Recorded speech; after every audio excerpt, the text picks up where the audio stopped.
ನಮಸ್ಕಾರ ವೀಕ್ಷಕರೇ, ಈ ವಿಡಿಯೋದಲ್ಲಿ ಕೃಷಿ ಭೂಮಿಯಲ್ಲಿ ಬೂದಿಯ ಮಹತ್ವದ ಬಗ್ಗೆ ತಿಳಿಯೋಣ. ಹಾಗೂ ಈ ಬೂದಿಯಲ್ಲಿ ಯಾವ ಅಂಶ ಜಾಸ್ತಿ ಇದೆ ಮತ್ತು ಈ ಬೂದಿಯನ್ನು ಕೃಷಿ ಮಣ್ಣಿಗೆ ಸೇರಿಸುವುದು ಉತ್ತಮವೇ ಎಂಬುದರ ಬಗ್ಗೆ ತಿಳಿಯೋಣ.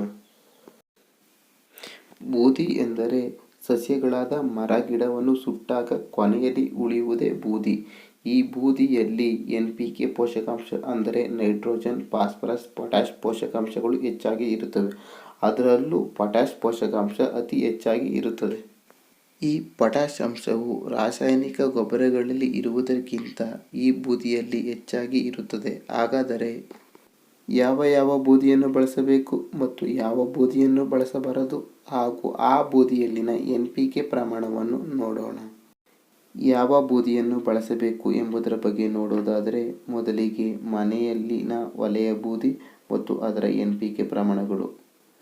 ಎರಡನೆಯದಾಗಿ ಸುಬಾಬುಲ್ ಗಿಡದ ಬೂದಿ ಮತ್ತು ಅದರ NPK ಪ್ರಮಾಣಗಳು. ಮೂರನೆಯದಾಗಿ ಸರ್ವೆ ಗಿಡದ ಬೂದಿ ಮತ್ತು NPK ಪ್ರಮಾಣಗಳು.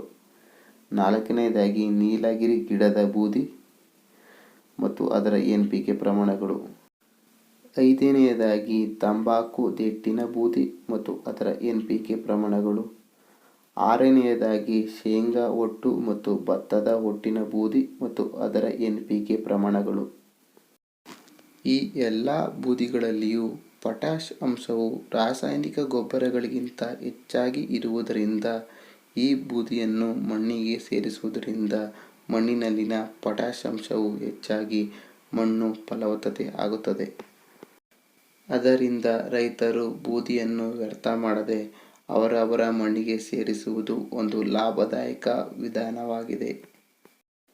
ಇನ್ನು ಯಾವ ಬೂದಿಯನ್ನು ಬಳಸಬಾರದು ಎಂಬುದರ ಬಗ್ಗೆ ನೋಡುವುದಾದರೆ, ಕಲ್ಲಿದ್ದಲಿನ ಬೂದಿ ಮತ್ತು ಇಟ್ಟಿಗೆ ಸುಟ್ಟ ಬೂದಿಯನ್ನು ಬಳಸಬಾರದು.